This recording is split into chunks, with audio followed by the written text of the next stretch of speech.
Oke, On malam air. Coach. Malam Pak Malam. Bun. Gimana kabarnya Pak? Ya, sehat Coach. Sehat. Sip, Optimis aja, Mas. Sehat. mantap. Very good. Seharusnya kita bisa kopi darat nih Pak. Ya. Itu nanti kita rencanakan Coach. Iya Intinya betul. bisa. Ya. So malam ini kita akan ngobrol-ngobrol nyantai tapi dalam Pak ya, Baik. Dalam tentang tapi santai. dalam tapi nyantai. Betul. Kita ngobrol tentang Pancasila dan archetype. Waduh, topiknya menarik Coach. Pancasila. Belum pernah ada yang bahas nih Coach. Setahu saya ya. Pancasila dan archetype. Alright. Iya. Mungkin saya mulai gitu ya, kenapa penting buat kita angkat topik ini Pak, karena saya menilai bahwa Pancasila ini sungguh powerful sebenarnya Pak, dan kalau kita menghayatinya benar-benar, sesungguhnya Pancasila ini bisa menjadi sebuah psychological kesadaran psikologi dari dalam diri bangsa ini gitu. Dan dari situ kita bisa melakukan transformasi secara holistik gitu ya Pak ya, bukan dari luar tapi dari dalam gitu Pak, dari inner gitu. Sebagai bangsa Coach ya. Sebagai kolektif, sebagai bangsa, betul. Dan ini sangat penting untuk kita ngebahasnya karena kita ngerti bahwa perubahan itu kan macam-macam Pak, tapi kan perubahan yang kekal dan abadi itu kan dari dalam Pak. Ya. Tentu ada faktor luar gitu ya.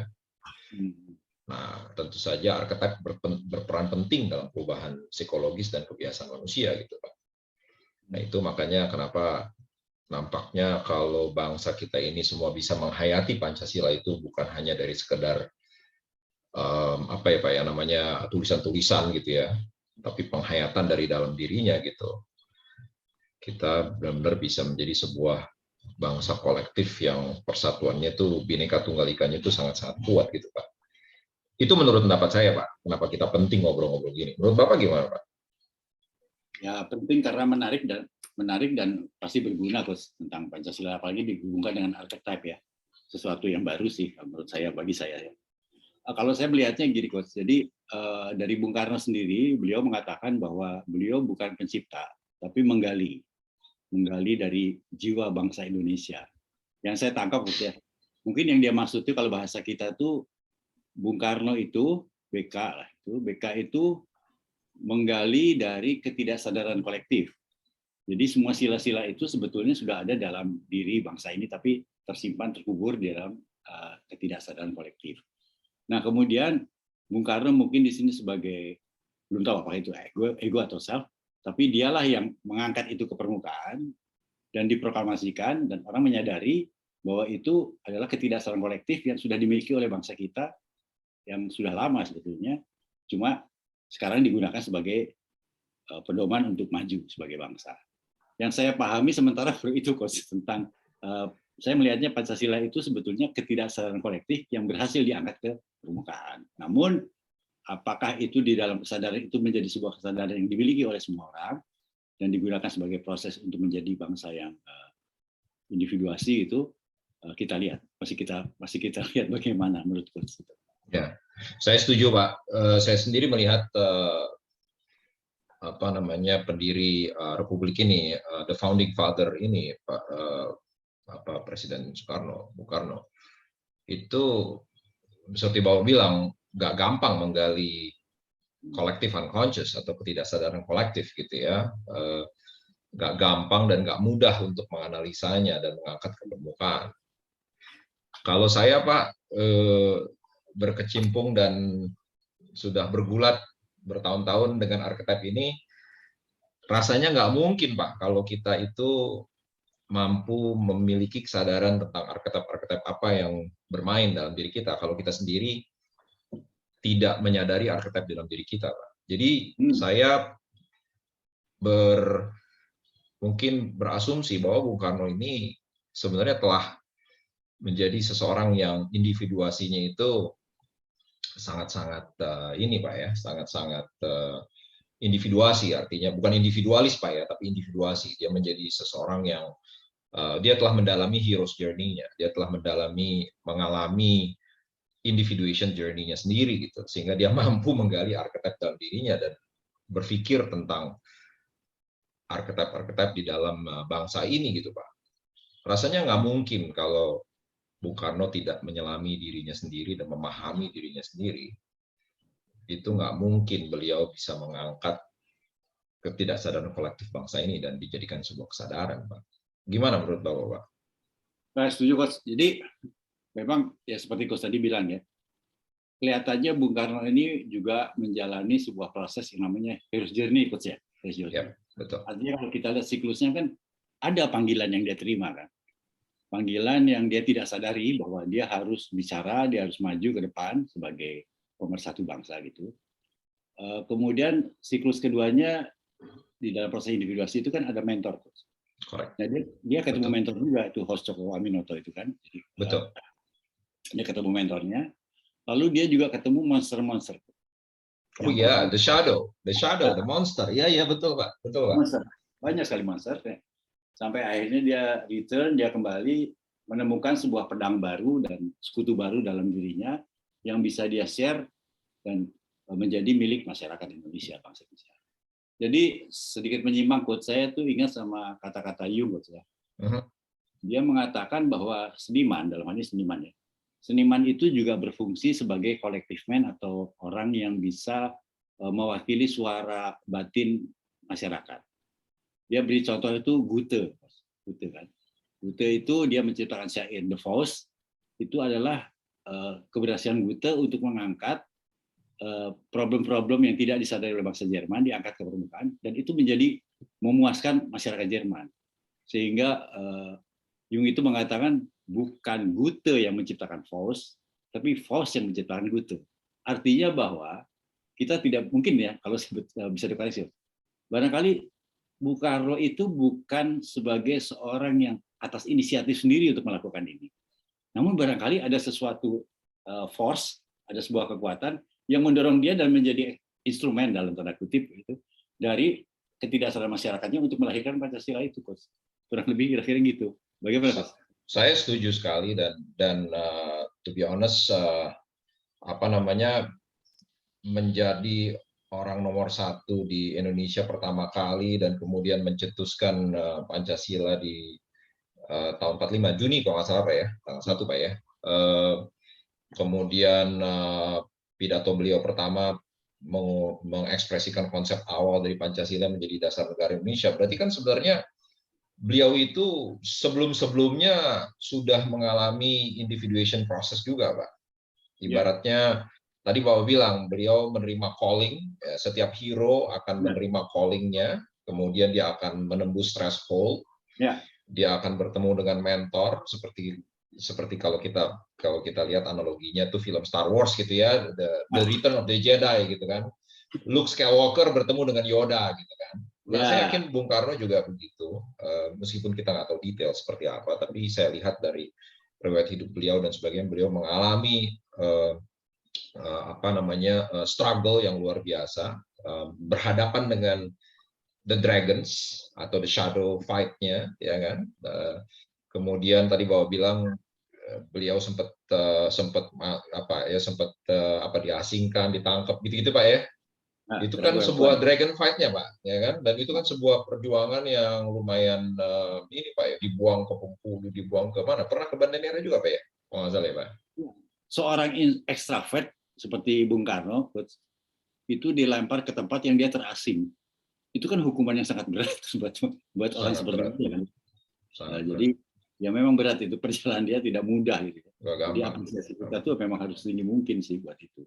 Nah barangkali ini Coach, tadi kan Coach menyambut mengenai shadow and persona, Coach. Barangkali bisa dieksplorasi shadow apa yang mesti dia hadapi sebagai Bung Karno lah dalam hal ini. Kita lihat sebagai Bung Karno dulu sebelum kita lihat shadow kita di masyarakat. Ya, well, saya merasa shadow-nya beliau ya saya agak sulit gitu ya, karena kan kalau kita ngebahas ini kan tentu harus dari perspektifnya Bung Karno itu sendiri gitu. Siapa yang dia pertimbangkan sebagai shadow?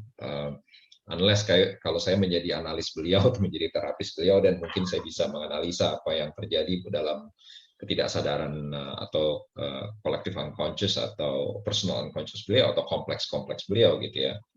Tapi ya nampaknya shadow ini kan ada di dalam diri setiap orang, dan kita juga nggak bisa secara pasti kalau kita itu tidak menganalisa orang itu langsung gitu.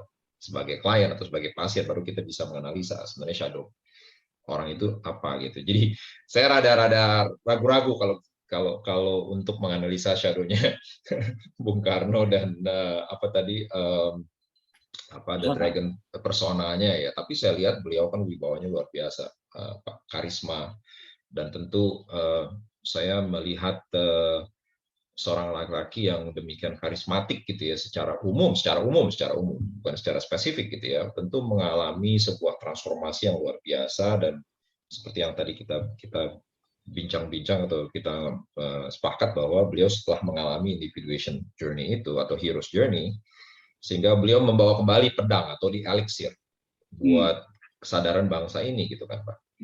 Beliau seseorang yang masuk ke dalam gua, gua itu simbol dari unconscious gitu kan, the mother's womb ya, kemudian atau di dalam kisah-kisah keagamaan disebut kayak semacam perut ikan paus gitu kan, kemudian keluar ya legenda Nabi Yunus gitu kan, dan beliau membawa elixir, membawa khasiat dan ramuan untuk kolektif kesadaran bangsa ini. Dan saya rasa beliau pasti sudah mengalami the shadow, konfrontasi dengan shadow, konfrontasi dengan naganya.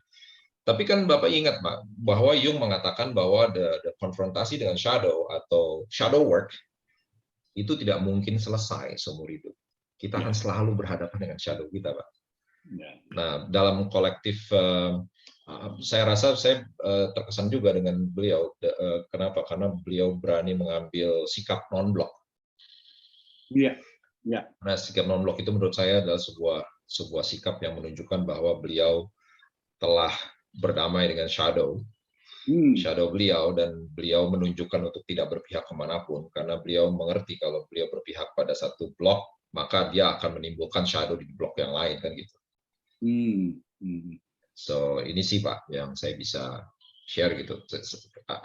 Unfortunately saya nggak hidup zaman itu. Kalau zaman itu saya hidup, saya bisa ketemu beliau, mungkin saya bisa sedikit membantu menganalisa apa shadow beliau dan sebagainya.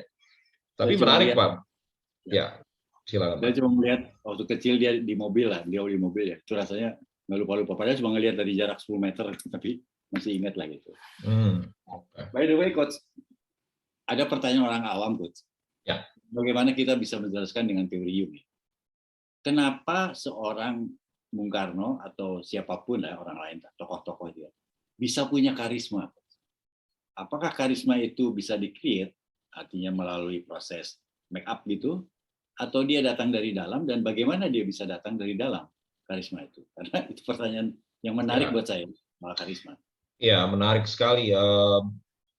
Menurut saya karisma itu nggak bisa begitu saja dipermak gitu Pak ya. Segala sesuatu yang dipermak kita akan tahu waktu akan luntur gitu Pak. So, jadi menurut saya tentu saja ini dari dalam kalau menurut saya sih. Dan kita tahu Jung itu kan mendeskripsikan archetype itu sebagai image yang instinktif. Image yang insting, yang membentuk, yang tersimpan di dalam genetik gitu. Collective unconscious seseorang, dan merupakan insting di dalam DNA-nya dan genetiknya, di mana dia banyak dan ini apa yang dinamisme insting yang tersimpan dalam bentuk spektrum infrared gitu. Dan di sini insting image itu kemudian muncul dalam bentuk ultraviolet gitu. Barulah kemudian terjadi realisasi dan asimilasi yang muncul dalam kepribadian seseorang gitu. Jadi saya rasa saya yakin beliau sudah mewarisinya dari ancestor, dari nenek moyang beliau gitu, dan tersimpan secara potensi dan tinggal digali, dan masalahnya orang mau gali atau tidak gitu. Banyak pengertian juga yang menurut saya rada perlu saya luruskan karena banyak orang berpikir bahwa arketip itu hanyalah sekedar image belaka gitu. Nah, tapi tidak, itu sebenarnya insting dalam tahap biologis juga, Pak. Itu makanya kekuatan ini sangat-sangat besar dan logika rasional manusia nggak mungkin bisa menolak kekuatan itu. Rasional atau ego manusia hanya bisa untuk bernegosiasi dan mengekspresikannya gitu, Pak. Jadi saya yakin itu bukan sesuatu yang dipermak di dalam diri beliau, tapi sesuatu yang beliau gali sendiri dan kita tahu kan beliau juga pendidikannya luar biasa kan, Pak, dan tahun-tahun segitu tahun berapa? Jung kan hidup tahun berapa? 18 something gitu kan, sampai ke 1961. Sedikit banyak pasti saya yakin jangan-jangan di perpustakaan beliau ada tuh buku-buku tentang Jung. Gitu. Jadi ya kita nggak pernah tahu kan, Pak. Nah, ini menurut saya, dan setiap pemimpin nampaknya mempunyai archetype itu, Pak. Archetype, apakah itu hero, dinamakan hero, apakah itu the warrior, apakah itu rescuer gitu ya. Setiap orang mempunyai calling-nya gitu. Setiap orang mempunyai panggilannya gitu. Nah, seperti yang Coach sering katakan ya dalam sesi-sesi yang kita ikuti bersama, Coach ya, itu bahwa ego atau seseorang itu semacam Bung Karno lah gitu, ibarat seorang yang naik katakan naik sebuah boat atau kapal, Coach ya. Nah, kapal itu dia pegang layar dan kemudian didorong oleh angin. Angin itu adalah archetype yang bisa mengganggu dan bisa juga mendorong ke arah yang dituju, kan, Coach ya. Betul. Pertanyaannya, apakah archetype yang dialami oleh Bung Karno itu juga dialami oleh setiap orang atau setiap pemimpin-pemimpin yang lain, atau itu sifatnya khas, artinya the chosen, artinya archetype itu memilih siapa yang akan dipilih. Ya, menurut saya setiap orang dipilih oleh archetype dasar atau fondasinya sendiri, Pak. The problem apakah orang itu mampu mengenali archetype dasarnya, dan saya ingat banget Jung mengatakan kalau nggak salah di buku dia ya, The Psychology of the Child Archetype ya, di Collective Work volume 9 gitu ya. Beliau mengatakan kita tidak pernah secara legitimasi itu tidak pernah bisa lepas dari fondasi archetype kita. Kecuali, kata Jung, kita itu berhadapan dengan resiko neurosis gitu, bahkan psikotik.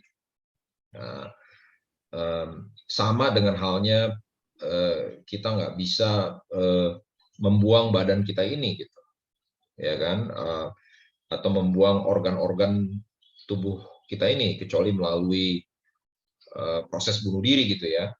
Dan kita nggak bisa menyangkal archetype ini, dan bahkan menetralisirnya archetype ini juga nggak mungkin. Kita akan selalu dikonfrontasi, ditemui oleh archetype ini di setiap stage kehidupan gitu, di setiap diferensiasi dari kesadaran, di mana yang namanya dunia civilization, dunia peradaban itu tercipta dari archetype itu sendiri kan.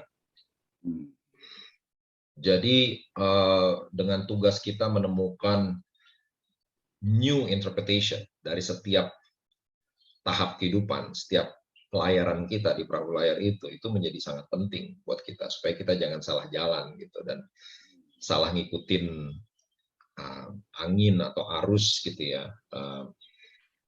Karena ya kita tahu kan bahwa di dalam Hero's Journey sendiri, saya lupa siklus keberapa yang mengatakan adanya temptation, godaan. Ya. Keraguan-keraguan dan sebagainya. Keraguan-keraguan, dan itu akan bisa membuat seorang hero, seorang pahlawan mampu berdeviasi dari misi dia gitu. Jadi, saya rasa semua orang punya itu, Pak. Tapi kalau begitu kuncinya adalah berbahagialah orang yang bisa mengenali archetype yang dominan dalam dirinya. Archetype yang tepat. Ya, orang tersebut orang itu nggak akan bisa tersesat. Archetype yang lain akan muncul, tapi archetype dasarnya akan tetap terus membimbing gitu. Dan saya rasa kalau dikaitkan dengan Pancasila, menurut saya ini ada kaitannya dengan dengan sila pertama yang Bung Karno rumuskan gitu Pak. Ya, sila pertama ini menurut saya penting karena ini dasar dari semua fondasi arketip-arketip lain yang berhembus sebagai kekuatan dalam bentuk angin-angin tadi gitu. Itu bagian serunya, Coach. Kalau boleh itu ditunda satu pertanyaan dulu, Coach. Boleh. Tapi gini, Coach. Arketipnya Bung Karno yang dominan kira-kira, Coach, ya, menurut Coach ya. Itu apa saja? Saya ambil resiko, Coach. Saya pilih duluan. Silakan, Pak. Saya bisa mengatakan arketip hero itu jelas dominan karena waktu dia berganti nama dari siapa itu menjadi Karno atau Karna itu dia diintroduce cerita-cerita heroik dari seorang Karna gitu. Dan itu diinternalisir oleh beliau sehingga saya melihat bahwa mungkin bukan arketip ya, semacam hero kompleks. Jadi artinya semacam kecenderungan untuk selalu tampil di depan, selalu mengambil risiko. Seperti dia waktu masih kecil dia main bola dia harus lebih keras jatuhnya dan sebagainya gitu kan. Itu semacam kompleks. Nah, kemudian mengenai arketip, Coach. Saya ambil risiko nih, Coach. Tapi buat saya sendiri aja. Silakan, Pak. Menurut saya arketip the lover itu cukup dominan di Bung Karno. Dengan catatan, disclaimer, Coach. The lover itu bukan hanya harus bersifat heteroseksual, tapi pengakuan dia bahwa the lover artinya dia mencintai. Dia seorang pencinta. Karena dia percaya bahwa Tuhan menurut dia itu juga seorang pencinta. Pencinta apa? Dalam hal ini adalah keindahan. Jadi sementara saya bisa melihatnya dari sisi kompleks, kemungkinan besar hero kompleks itu menjadi payung perjalanan hidupnya Bung Karno. Sedangkan arketip itu salah satunya the lover. Itu menurut saya, Coach ya. Mungkin Coach bisa ya, menyempurnakan atau melihat yang lain. Sangat tepat sih. Kalau menurut penilaian saya begitu juga. Setiap manusia mempunyai the hero archetype. Permasalahannya adalah bagaimana dia dihadapkan dan dikonfrontir. Kalau Pak Bun tadi ngomong bahwa Bung Karno dihadapkan dengan sejarah Adipati Karna, betul nggak? Ya. Ya Karna kan, Adipati Karna, betul ya. Itu kan juga archetype menurut saya gitu. Suatu archetype heroik sama dengan Arjuna, dengan Bima, dengan Gatotkaca, dengan Yudhistira gitu ya. Di isu kan perbedaan hero itu satu sifatnya gitu. Sifat dari yang otentik dari archetype kepahlawanan itu sendiri gitu. Ya. Tapi kan hero ini akan muncul dalam bentuk kepribadian yang berbeda-beda, 1000 muka, 1000 wajah gitu. Jadi disinilah percampuran dengan archetype lain gitu yang menurut saya juga sangat penting. Pak Bun benar sekali, the lover sangat menonjol di dalam diri beliau pencinta, dan di sini menurut saya juga setuju, bukan soal pencinta apa, tapi pencinta seni, pencinta segala suatu keagungan, keindahan. Mungkin pretty much dipengaruhi oleh anima beliau gitu. Sisi feminin beliau yang setiap laki-laki punya sisi feminin gitu kan. Persoalannya apakah laki-laki itu mau mendengar sisi femininnya dan mengembrace dan mengekspresikannya keluar, manifestasikannya dalam bentuk apapun gitu kan. Ya, tentu yang sehat gitu ya. Menurut saya beliau pencinta seni, beliau juga sangat pencinta keindahan dan keagungan. Bisa jadi di dalam animanya mungkin juga dipengaruhi oleh banyak archetype seperti mungkin the Queen of the Southern Sea gitu, ya kan? Atau mungkin dalam legenda kita disebut dengan Kanjeng Ratu Kidul, mungkin that's archetype feminin ya kan, yang sangat luar biasa. Kemudian bisa juga Aphrodite atau Venus ya kan, kalau dalam Greek mitologi. Bisa juga Isis dalam Egyptian mitologi ya kan. Ya kita belum tahu persis unless Bung Karno bisa bercerita kepada kita image apa yang muncul gitu. Tapi saya rasa seperti layaknya para raja-raja Jawa gitu ya. Mereka itu kan beliau itu kan sangat erat kaitannya dengan Kanjeng Ratu kan. So saya melihat di kolektif bangsa ini Kanjeng Ratu merupakan sebuah archetype feminin, the Great Mother, yang sangat powerful dan sangat luar biasa dan melahirkan banyak raja-raja Jawa, which is menurut saya adalah king archetype, ya, king archetype atau ruler archetype. Nggak, ruler. Beliau juga ada ruler archetype saya lihat. Kalau nggak mungkin beliau bisa menjadi presiden dan menyatukan segala jenis perbedaan dari setiap pelosok ini. Dan menurut saya juga beliau juga memiliki sage yang sangat luar biasa. Sage archetype, beliau cendekiawan ya, beliau luar biasa gitu. Pengetahuan beliau tentang filsafat, tentang agama, tentang ya Bapak tahu sendiri buku-buku beliau kayak bagaimana gitu kan. Jadi saya lihat ini apakah itu king, hero, savior, the lover, ruler atau king tadi gitu ya, dan sage gitu, pembelajar gitu, dan mencari kebenaran gitu ya, kebenaran yang bukan dogmatis tapi kebenaran yang sangat universal gitu ya Pak ya. Dan Itu dinamis. sangat kental dan dinamis, itu sangat kental Pak, saya lihat dari pidato beliau, dari ucapan-ucapan beliau, dari quote-quote atau powerful quote atau wisdom words-nya beliau gitu, itu sangat powerful Pak. Nah, sebelum ke Pancasila, Coach ya, sebelum ke masyarakat ya kolektif, masih satu lagi Coach tentang Bung Karno, boleh Coach ya? Silakan Pak. Ya. Jadi yang saya tangkap dari Bung Karno itu obsesi dia yang luar biasa tentang persatuan, Coach. Artinya dia paham ada polarisasi, dia mengerti ada multipolar dan sebagainya. Tapi mulai dari memilih nama partai, kemudian dari pidato-pidatonya, termasuk non-blok itu, obsesi dia terhadap persatuan itu terus-terus menerus. Jadi dia baru bisa berbahagia kalau bisa menyatukan bangsa ini. Walaupun caranya banyak yang tidak setuju, yang asakom dan sebagainya. Tapi obsesi itu kira-kira itu sebuah apa, Coach, dari apakah itu archetype atau itu semacam kurang lebih atau mitologinya dia lah, mitosnya dia itu persatuan itu dari mana itu dia bisa datang itu? Karena itulah ciri khasnya beliau saya kira. Ya, setuju banget. Nggak ada keraguan tentang persatuan itu menjadi sebuah obsesi dan cita-cita luhur beliau, dan menurut saya the hero atau king yang bijaksana ini, yang archetype ini juga tentu mempunyai energi yang ingin menyatukan semua perbedaan gitu. Tapi tidak mematikan perbedaan gitu. Ya, itu saya rasa clear banget dengan semboyan Bhinneka Tunggal Ika, unity in diversity, betul nggak? Jadi meskipun kita sebagai individual dan kita perlu mencari citra diri sejati kita seperti yang Bung Karno lakukan, menjadi dirinya sendiri, menyelami sosok perjalanan di hero's journey-nya, tapi kita bisa mengalami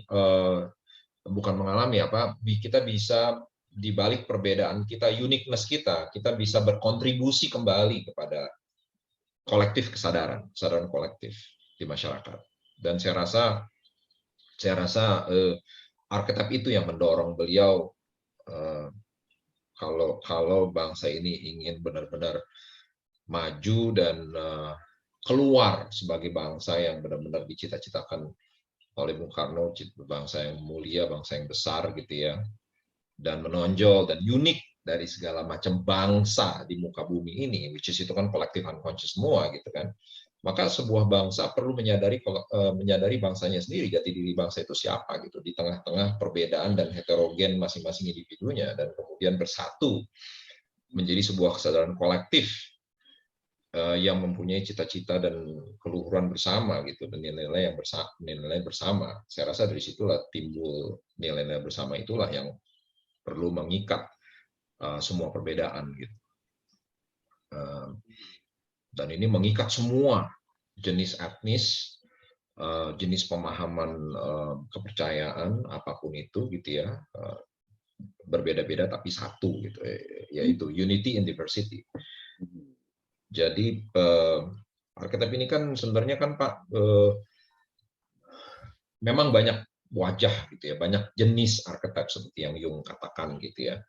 Tapi kan ujung-ujungnya ini ada archetype yang bernama the self gitu, yang munculnya dalam bentuk mandala gitu. Kalau kita lihat, saya baru nonton Pak, by the way, ACC Channel bagus Pak, saya suka itu. Ya, bagus. Tadi baru saya nonton Candi Ngemponan ya, Candi Ngemponan dekat Candi Gedong Songo di Semarang. Di situ saya kaget sekali, ternyata candi itu melahirkan empu-empu gitu, ngempunan empu gitu ya. Dan ternyata di situ sudah terlihat sebuah formasi samadhi gitu ya, di mana guru tertinggi itu duduk di tengah-tengah sebagai symbolize the self, atau Atman, atau God, atau Sang Hyang Widi, atau Tuhan, whatever you call it lah ya, gitu ya. Kemudian barulah lingkar luar itu murid-murid beliau yang lumayan sudah mencapai kesadaran yang tinggi, habis itu lingkar luar, sampai akhirnya lingkar paling luar itu petapa gitu. Nah ini saya is so interesting, Jung bisa menggali ini, dan bahkan masyarakat kita sudah punya, nenek moyang kita sudah punya hal-hal seperti ini.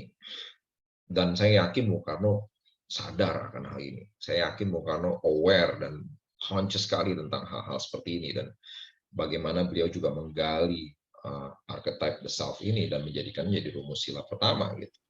Jadi persatuan itu bukan hanya sebagai obsesi, tapi ini sebuah dorongan gitu, sebuah kekuatan atau force yang transcend ego kita gitu, ego manusia. Jadi saya yakin kalau obsesi itu kan kesannya konotasi negatif gitu Pak ya. Tapi ini beliau sudah mentranscend ego beliau, sehingga beliau mampu merumuskannya menjadi sebuah sila ketiga gitu, persatuan Indonesia gitu. Karena beliau sadar benar kalau perbedaan ini tidak disatukan menjadi kolektif kesadaran dan kolektif unconscious, ketidaksadaran kolektif ini tidak diangkat ke permukaan dan disadari bersama-sama, maka kita akan terus-menerus bersitegang akan perbedaan kita gitu Pak. Keren. Jadi betul Coach ya, kembali ke individuasi ya. Jadi memang betul. Jadi kurang lebih itu sebetulnya bangsa kita ini dengan Pancasila itu sebetulnya sebuah gift ya Coach ya, untuk memproses individuasi kita ya. Karena dengan menjadi individuasi itu arahnya sebetulnya sudah kelihatan. Kan individuasi itu ciri-ciri menurut Jung ya. Itu kan kita tahu Coach. Salah satu cirinya adalah menjadi pribadi yang otentik, pribadi ya, dan kemudian dia tidak kehilangan kepribadiannya ketika berada di dalam massa yang besar. Jadi dia tidak menjadi partikel massa yang kesana ikut, kesini ikut. Salah satu contohnya non-blok. Non-blok itu sebuah keberanian luar biasa yang seperti Coach tadi bilang. Itu juga salah satu ciri bahwa itu individuasi. Nah sekarang kita baru ini sekarang masyarakat Indonesia Coach ya. Jadi kan komplain umum lah, namanya juga komplain ya. Pancasila ini kok gak sukses-sukses. Ya.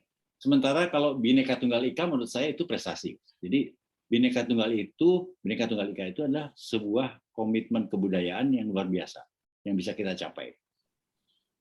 Sebuah komitmen kebudayaan dalam hal ini, bahwa kita punya keberagaman, tapi kita bisa mempunyai sebuah rumus untuk membuat keberagaman itu tetap ada, tidak menjadi satu, tapi juga dia tidak terpecah.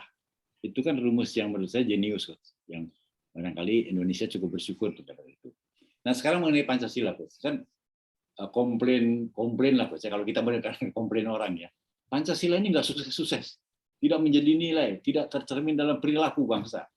Kira-kira kalau Coach ditanya sama orang yang ngurusin Pancasila, Coach ya gitu, problemnya di mana, Coach? Main problemnya atau derivatnya lah, kira-kira problem.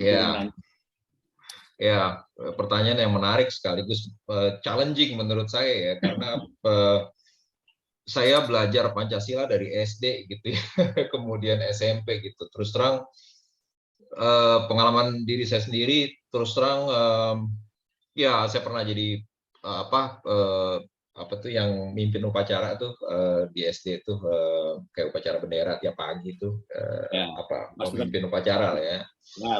Ya dulu kan kita di SD kan selalu tuh tiap pagi Senin kita upacara gitu kan. Nah saya sering jadi ditunjuk gitu sama guru-guru waktu itu untuk mimpin upacara, dan terus kita baca sila bareng-bareng gitu kan. Tapi entah kenapa kalau itu hanya dari luar, itu jadi sifatnya jadi dogmatis, Pak. Asik. Ya. Jadi bagaimana kita perlu merumuskan atau menemukan metode untuk menggali ini dari dalam, seperti yang Bung Karno lakukan ke diri beliau. Jadi bukan diinjus dari luar, Coach ya, bukan dari eksternal gitu. Kita mesti ekskavasi dari dalam. Kita mesti menggali, mengekskavasi dari dalam, baru kita ekstrapolasi di luar. Ini menurut pendapat saya, Pak, karena saya menyaksikan sendiri dan mengalami sendiri gitu. setelah saya bergulat dengan Jungian Psychology dari 2011 saya mulai baca-baca dan sebagainya, kemudian 2014 saya mulai menekuni benar-benar dan mengalami terapi sendiri oleh Jungian analis gitu, diri saya di terapi gitu, dan kemudian mulai secara menuntut keilmuannya juga gitu Pak ya. Di situ saya menyadari betapa Pancasila ini adalah sebuah harta karun dari kolektif unconscious bangsa, bukan dogma, bukan Ya. dogma. Artinya apa? Artinya bangsa ini sudah punya genetik itu yang turun temurun diwarisi dari nenek moyang kita gitu. Nah, kalau metodenya adalah dogmatis, ya mungkin ada terjadi gesekan karena kita tahu bahwa manusia ini kan lahir kemudian mengintrojeksikan sifat ayah dan ibunya ke dalam, sifat-sifat lingkungannya ke dalam gitu kan. Jadi makin terbenam dong dia dengan lapisan-lapisan yang makin segala macam lah. Kita belajar agama, kita belajar value, kita belajar nilai, budi pekerti, kemudian apa yang acceptable di dalam society kita atau norma-norma kehidupan kita, adat istiadat kita gitu kan. Apalagi suku etnis gitu kan. Lah terus ditanemin gitu. Lah nggak kegali dia Pak. Padahal dia treasure, dia harta karun di dalam setiap individu manusia di bumi Indonesia ini, di Nusantara ini. Dan in fact sebelum Indonesia muncul, Ya. sudah ada itu. Ya. Jadi menurut saya kita perlu menggali dari setiap individu sehingga terjadilah kesadaran kolektif di setiap individu, terjadilah toleransi, terjadilah kerjasama kolaborasi yang sangat-sangat erat dan saling terhubung secara kolektif, ketidaksadaran kolektif dan secara kesadaran kolektif. Nah, baru kita bisa bersatu padu. Baru kita bisa menghargai perbedaan tanpa harus berantem. Ya. Ya. Ya kan? Ya kita ngomong tentang, ya saya tertarik dengan pidato Pak Jokowi tentang mental islander gitu kan. Akhirnya keluar juga kata-kata itu ya. Iya, ini kan sebenarnya kalau dalam Jungian psychology ini kan inferior complex Pak. Inferior complex. Iya, betapa bangsa kita ngomong dijajah terus dibodoh-bodohin ya kan. Terus kita ya dijajah bukan hanya di Belanda, mungkin kita ngomongnya dari Belanda doang atau dari Jepang doang. Enggak sebenarnya. Banyak bangsa-bangsa juga yang menjajah sebelum itu gitu kan. Kebudayaan-kebudayaan lain yang masuk ke sini dan sebagainya. Nah, itu kan menjadi sebuah treasure juga, menjadi sebuah harta karun juga yang menitis ke kita semua gitu. Nah, kita perlu melihat dan menggali di dalam setiap individu, baru kita bisa mengalami sebuah transendensi keluar dari ego kita masing-masing, dan kita benar-benar memiliki transpersonal, hubungan antar manusia di dalam ikatan republik ini gitu. Ya, jadi memang Islander itu sebetulnya cerminan dari Minderwaardigheidskompleks kompleks ya, Coach ya. Nah, kompleks yang ditanamkan oleh entah ceritanya dari mana apa gitu, yang ditanamkan terus sehingga akhirnya kita menjadi bangsa yang rendah diri dalam berpikir, rendah diri dalam mengucapkan sesuatu, rendah diri dalam berperilaku ya. Itu salah satu problem yang harusnya dikuasai bersama, ya Pak, diatasi bersama, Coach ya. Tapi victim archetype, archetype, dan kita selalu ya bermain sebagai victim gitu. Ya, defense benar saja itu, defenses ya betul. Jadi daripada disalahin kita salahkan masa lalu ya. Betul. Nah, Coach, ini kalau kita lihat ya Pancasila ini sebetulnya kan belum tercapai kok. Tapi itu kan the ideal self gitu ya, the higher self dari bangsa Indonesia mungkin. Jadi perlu sebuah transformasi dari bangsa ini untuk bisa mencapai bangsa yang betul-betul Pancasilais. Nah, kalau di dalam proses individuasi yang saya tahu Coach ya, bisa Coach tambahkan ya atau koreksi malah, itu salah satu langkahnya adalah mengenali persona-persona. yang kita punya, kemudian melepaskan persona yang tidak pada tempatnya, dan yang kedua memahami shadow-shadow yang kita miliki, kemudian mengakui dan mengembrace dan mengendalikannya. Nah, kira-kira kalau misalnya gampangnya Coach ya dibilang, bangsa Indonesia ini kalau mau transformasi menuju bangsa yang Pancasila gitu ya, maka harus berani mengakui persona-persona yang sebetulnya tidak pada tempatnya, yang sudah harus ditinggalkan. Kemudian juga shadow-shadow yang dimiliki oleh bangsa ini, trauma-trauma masa lalu dari bangsa ini harus berani diakui, dikonfes dan dikonfirmasi. Dan kemudian dari situ, walaupun seperti Jung bilang kan, kesulitan itu, difficulties itu penting buat kesehatan mental. Artinya, jadi kita harus berani untuk menghadapi shadow-shadow itu, membongkar kembali trauma-trauma lama secara sedapat-dapatnya itu betul-betul real dan objektif. Jadi bukan rekayasa atau make up dari kekuasaan gitu. Jadi mengakui persona dan juga mengembrace shadow-shadow dan mengendalikannya. Kurang lebih gitu, Coach. Kalau di level individu yang saya tahu, Coach. Apakah itu di level sebagai bangsa kira-kira itu bisa ditransfer nggak, Coach? Oh, tentu bisa, Pak. Karena kan bangsa kan terdiri dari individu-individu yang mendiami sebuah kepulauan, negara, kota, dan sebagainya, dan ada konstruksi politik di situ. Di situ kan, ya, kalau masing-masing individu itu tidak bertransformasi, tidak mengenali persona apa yang perlu dicopot. Persona itu, by the way, kan topeng ya istilahnya, itu kan bahasa Yunani, persona, topeng gitu kan. Atau topengnya nggak otentik gitu, dengan dalemannya gitu ya. Bagaimana seorang individu akan bisa berkontribusi gitu kepada masyarakat sekelilingnya, wong dia itu struggling kok dengan dirinya, dengan trauma-traumanya, dengan semua kompleksnya gitu kan. Ya, begitu ada trigger sedikit dari luar, begitu ada pemicu dikit dari luar, langsung kompleksnya bergerak, langsung muncul tanduknya, istilahnya begitu gitu, Pak. Oke. Jadi nggak waras kan gitu, jadi nggak rasional gitu. Dan ini kan gampang sekali dipicu kalau kita lihat di masyarakat kita, ya kan. Dan ya itu menurut saya sih, seseorang perlu menanggalkan persona yang nggak cocok dengan dalemannya yang tidak otentik gitu, dan hidup dengan keotentikan the self-nya gitu. Panggilan the self-nya apa gitu, self archetype-nya itu apa gitu, dan tentu menyembuhkan atau memeluk shadow-nya gitu. Shadow adalah sifat-sifat yang kita tidak akui di dalam diri kita atau kita tolak, dan kita proyeksikan keluar gitu. Kalau kita ingin melihat shadow, ya gampang Pak, lihat aja traffic di Jakarta itu shadow semua gitu. Kalau ada yang macet gitu, terus ada yang nyelip, terus ada orang yang ngangkat tangan atau teriak-teriak, well that's the shadow gitu kan. Artinya orang melihat, gampang sekali kita memproyeksikan sesuatu yang kita punya dalam diri kita dan kita nggak sukai sifat tersebut, kita proyeksikan keluar, itu bukan punya gue. Misalnya contoh, kamu yang benci saya gitu kan, padahal saya yang benci kamu gitu kan Pak. Itu kan proyeksi shadow itu.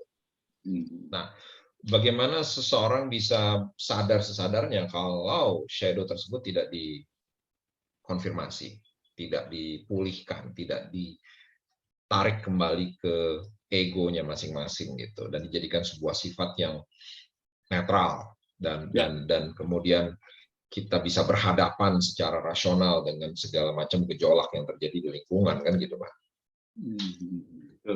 Ya, kalau kita lihat sosial media kan begitu, si ini lawan si ini, si ini lawan si ini, itu kan shadow semua, saling shadowing itu. Ya, proyeksi Coach ya, saling proyeksi gitu. Saya rasa sebuah bangsa juga akan mengalami hal seperti itu ya. Kita lihat aja lah dunia internasional saat ini, misalnya Amerika lawan Tiongkok saat ini, gitu kan mereka juga saling proyeksi kan. Gitu. Pilkada juga, pilpres Coach. Pilpres atau pilkada atau whatever, itu juga saling proyeksi kan. Jadi kalau menurut saya kita perlu seperti yang bilang, kita harus mulai dari diri kita sendiri, Pak. Kita perlu mulai dari diri kita sendiri, dan itu sebuah konsep yang bukan hanya Jung ngomong, tapi kan juga Mahatma Gandhi juga ngomong seperti itu gitu kan. bukan buatlah perubahan, tapi jadilah perubahan itu sendiri, gitu kan.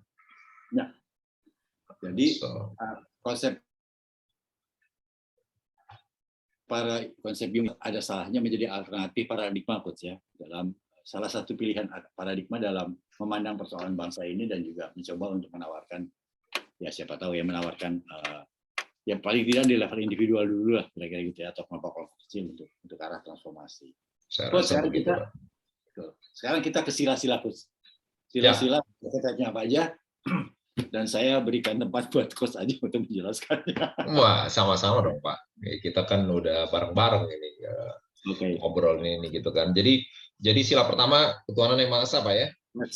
Iya, menurut saya itu pengejawantahan atau ekspresi dari the self archetype. The self archetype itu bisa dikatakan the God within us, the God di dalam diri kita gitu. Disebut juga dengan mana personality gitu. The God image, maksudnya bukan God-nya ya? Bukan God-nya, the God image gitu ya, the God image atau imago Dei ya. Jadi menurut saya dia the self ini kan archetype yang menyeluruh, wholeness. Dia mengembrace hitam dan putih, yin dan yang gitu kan. Dia merupakan center yang meregulasi kepribadian manusia dan mentranscend ego manusia gitu kan. Secara empiris, empirical concept,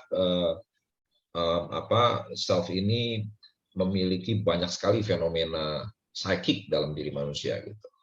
Di sini saya rasa muncul pencarian tentang God gitu, tentang Tuhan, tentang apapun yang kita namai gitu ya. The self bukan hanya sebuah center, sebuah pusat di dalam diri manusia, tapi juga memeluk antara kesadaran dan tidak kesadaran menjadi satu. Yang merupakan sebuah pusat totalitas di mana dia adalah menyatukan antara ketidaksadaran dan sadar. Jung kan membagi kesadaran ini dengan 3 lapis. Pertama adalah ego gitu kan, kemudian ada personal unconscious, kemudian ada collective unconscious gitu, atau ego itu ya ego atau kesadaran personal, kemudian ketidaksadaran personal dan ketidaksadaran kolektif gitu kan, konsepnya begitu. Nah, the self ini pusat dari itu 3 itu semua, yang menyatukan itu semua gitu. Jadi manifestasinya di mana? Wah, manifestasinya kita bisa lihat di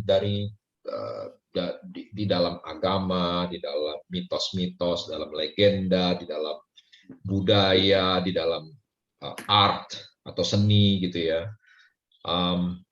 Ini semua muncul, Pak. Manifestasi dari the self itu sendiri, dari God Deus Imago itu sendiri gitu. Muncul dalam mimpi, muncul dalam mitologi, muncul dalam fairy tale, merupakan sebuah sosok yang supraordinate, tertinggi. Suprapersonal, supraordinate, ya. Betul. Dan berupa bentuk dari totalitas simbol gitu. Mungkin simbolnya bisa berbentuk mandala. Kalau kita lihat Borobudur itu besar sekali, kalau lihat dari atas itu mandala. Circle bisa bulat, square gitu ya, bisa quadratura circuli, bisa juga cross atau bisa juga yin and yang gitu ya.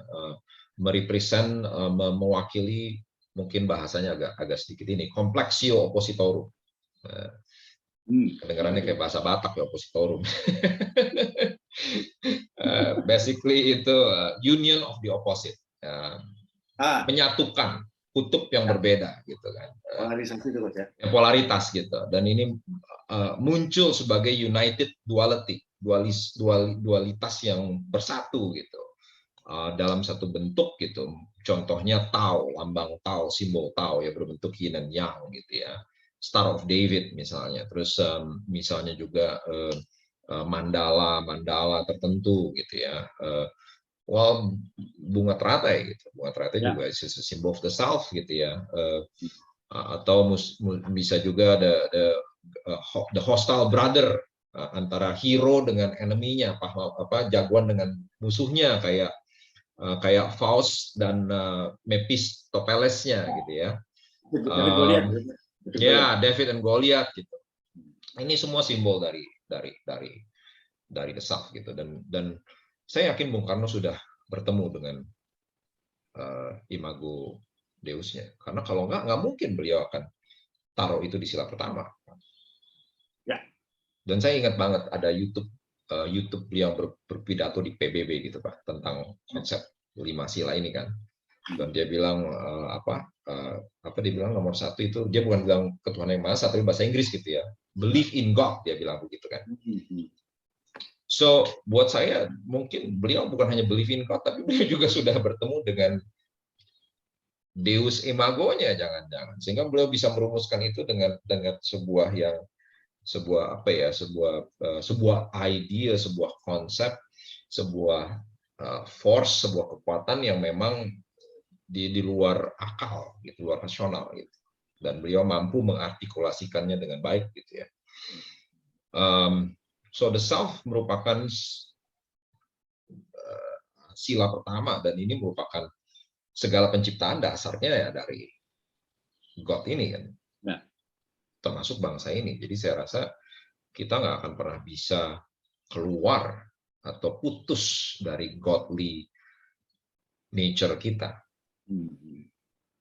Kalau nggak, kita resikonya terkena psikosis dan neurosis gitu kan. Ya sama, tapi kan ini yang menurut saya melebihi doktrin, melebihi kepahaman secara rasional agama. Ini sebuah kebenaran universal gitu, yang menurut saya sangat esoterik, bukan eksoterik. Ya, kalau eksoterik kan ritual, dogma, liturgi gitu kan, terkotak-kotak kita. Tapi kalau kita sudah bicara esoterik, maka semua eksoterik akan menyatu, melebur jadi satu. Saya ingat itu Pak, omongan siapa, Sasiti Jenar gitu, manunggaling kawula Gusti gitu kan. So menurut saya ini menjadi dasar ya. Tentu ini nggak bisa kita bisa bilang bahwa kita hilangin aja deh gitu, nggak mungkin. Nggak bisa. Kata-kata Tuhan itu bukan hanya soal agama, itu sebuah kebenaran universal yang sangat dalam dan esoterik gitu. Apapun agamanya gitu. That's why kita menghormati banyak agama, menghargai perbedaan kan gitu. Tapi secara esoterik dasarnya sama gitu. Di esoterik lah meeting point-nya kita semua, Coach ya. Melting point kita di situ, penyatuan perbedaan semua di situ Pak. Gitu. Ya. Nah, ngomong-ngomong tadi Coach menyebut mitologi, Coach ya. Oh ya, jangan lupa Coach, nanti tanggal 27 kita punya acara ngomongin mitologi, Coach ya. Oh iya betul. Ya, kita punya acara tuh, The Fairy Tale, menemukan archetype apa aja dalam fairy tale. Kita akan bahas sebuah dongeng Nusantara nih Pak ya. Jadi myths dan fairy tales ya kalau kata. Myth and fairy tale, betul. Kemudian pesertanya itu diminta membawa contoh mitologi dan kita bahas bersama. Betul Pak. Yang saya menarik itu memang di level individu pun menurut Jung kita punya mitologi, punya mitos. Jadi kita punya visi, kita punya misi, dan segala dongeng-dongengnya ya, bahwa kita ingin menjadi sesuatu. Itu di level individu. Nah di level bangsa ini, mitologi itu nggak bisa dianggap enteng, Coach ya. Yang kita punya itu banyak sekali mitologi yang kita punya. Kurang lebih peranannya di mana, Coach itu? Untuk ini untuk pemanasan tanggal 27, Coach. Jadi saya saya melihat, saya nggak bisa mengetahui gini. Kalau kita ingin melihat mitologi bangsa ini, harusnya kita mulai dari mana sejarahnya. Nah ini kita harus melibatkan kaum sejarawan dan arkeolog ini. Kita harus ajak ngomong, kita harus ngajak ngobrol, Asisi Channel gitu kan, dari semua. Nah, Asisi Channel itu kelihatannya bisa diajak ngomong tuh anak muda. Iya, karena kita bisa telusuri timeline, kita bisa telusuri milestone yang merupakan mitologi dari bangsa ini gitu.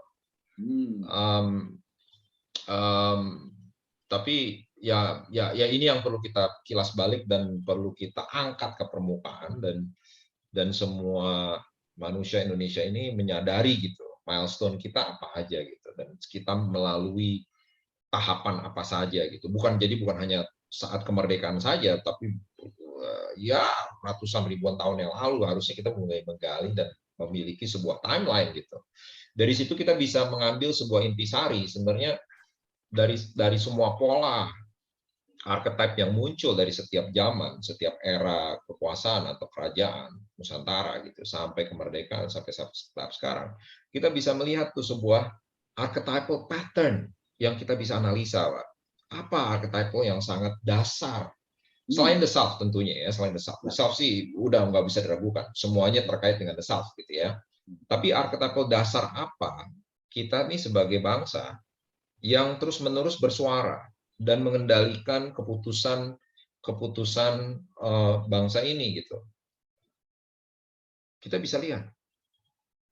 Nah, masalahnya kita perlu resources, Pak. Kita perlu orang sejarah. Ya. Dan sejarah itu kan kita perlu cari sejarah yang otentik. Jangan sampai ada sejarah yang tidak otentik juga. Ada juga masalahnya. Yang memihak. Ya, betul. Yang memihak. Gitu. Ini juga sebuah kendala dan sebuah kerumitan lagi gitu. Mana yang otentik gitu.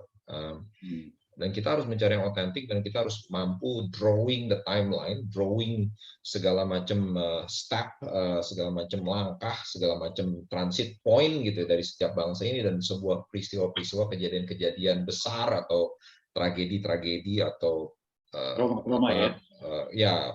atau bisa juga kemuliaan-kemuliaan yang dicapai, ya kan, glory yang tercapai juga. Kita bisa urutin dan kita bisa buat sebuah timeline, dan saya nggak tahu tuh berapa panjang itu timeline nanti ya, berapa temboknya, berapa meter gitu. Nah, dari situ kita bisa analisa archetype apa katanya yang menonjol. Nah, dari situ kita baru bisa gali dan setiap individu bisa mengalami kesadaran yang mirip-mirip jangan-jangan.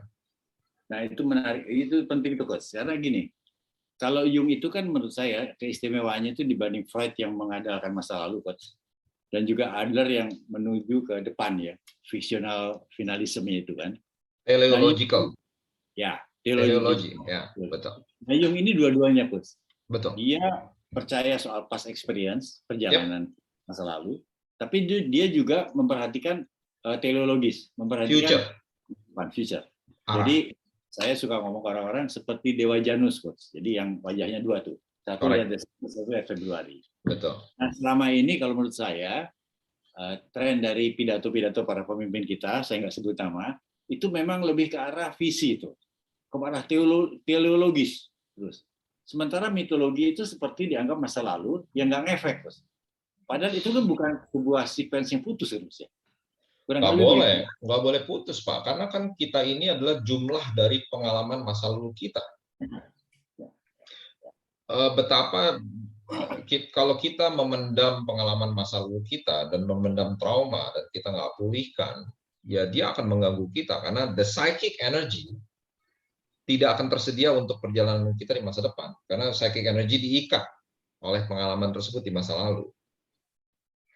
Jadi psychic energy tidak akan available untuk kita berjalan ke depan. Disesuaikan kenapa Jung mengatakan bahwa di setiap terapi, di setiap analisis kita selalu harus melihat masa lalu dulu dan melepaskan, confess, mengakui ya, trauma masa lalu bangsa kita apa.